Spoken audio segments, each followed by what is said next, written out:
Good evening, John. I have to say that reading and reviewing this daily chapter is definitely part of my routine.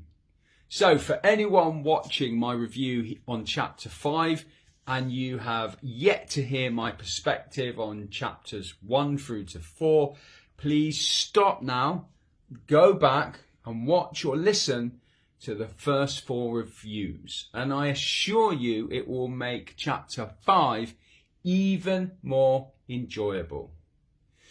The Making of a Hunter, released on Armed Forces Day.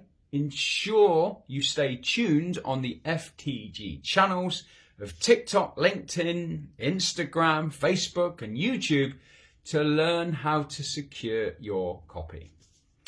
Right, back to you. John, firstly,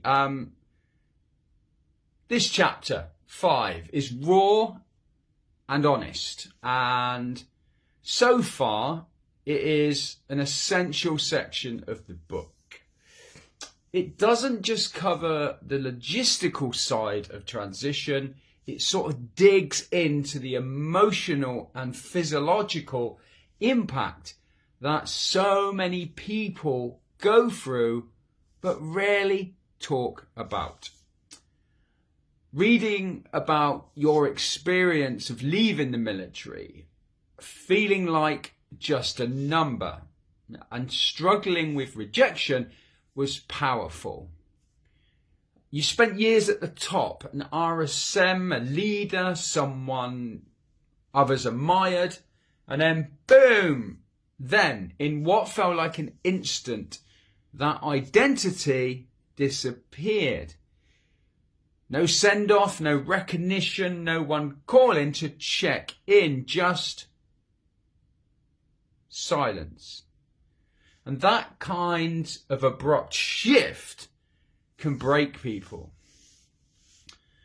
The way you describe lying to yourself and others about job prospects, drinking, gambling, and loneliness is something so many veterans will relate to, but often feel ashamed to admit. That fear of appealing weak, feeling like you're failing, and believing that people are waiting for you to fail all create a downward spiral that's hard to escape. What stood out is how imposter syndrome never left you. Even after all your success in the military, you went from being promoted 6 times and never knowing rejection to being rejected by every company you applied to. That kind of shock hits deep, and it's no surprise it led to a dark place.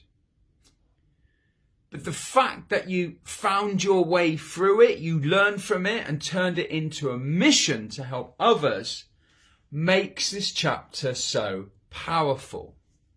The turning point, your breakthrough, getting a job, but realizing you were like a missile, expecting everyone to operate at your level, was an important insight. Many veterans step into the civilian world with a work ethic, discipline and intensity that doesn't always align with the civilian or the culture of civilian workplaces.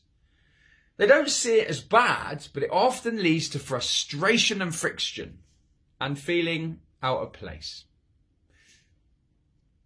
Your journey through toxic workplaces, bouncing from one job to another, is another reality check for those in transition. And then comes FTG, the shift from struggling in transition to building something that would change the game for others. This is powerful because FTG wasn't born out of success, but out of struggle. It was an idea that someone told you would never work, but instead of listening, you've made it happen. And over 5 years later, it is changing lives. the 5 fundamentals, a practical guide to transition. So the CV, CPD alignment, networking, financial, and elevation aren't just career tips. They're weapons that veterans need to survive in civilian life. And the analogy of learning these skills like a soldier learns to use a rifle is spot on. Nobody hands you a weapon on day one and expects you to know what to do with it. So why should transition be any different? I think this chapter is a wake-up call for anyone preparing to leave the military and blue light. It's not just about finding a job. It's about preparing for a complete shift in identity, structure, and expectations. The military provides everything: housing, welfare, medical, community. And Civilian Street doesn't. And that's why so many veterans struggle, because they don't see the cliff edge until they're already falling. It's a powerful message for those leaving the forces. So John, this chapter is going to save lives. This might sound dramatic, but it's true. So many people go through exactly what you went through. The loss of identity, the imposter syndrome, the loneliness, rejection. But they suffer in silence because they think they're alone. And this chapter shows them they're not.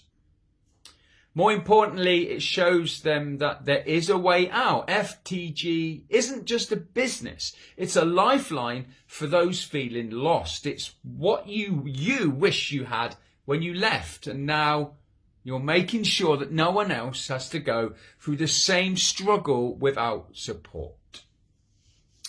If I had to sum up this chapter in one line, it would be: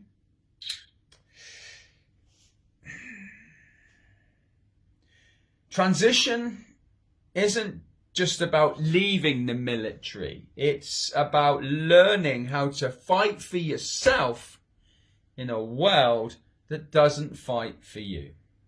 It's brilliantly written, brutally honest, and absolutely essential reading for anyone preparing to leave the forces or blue light.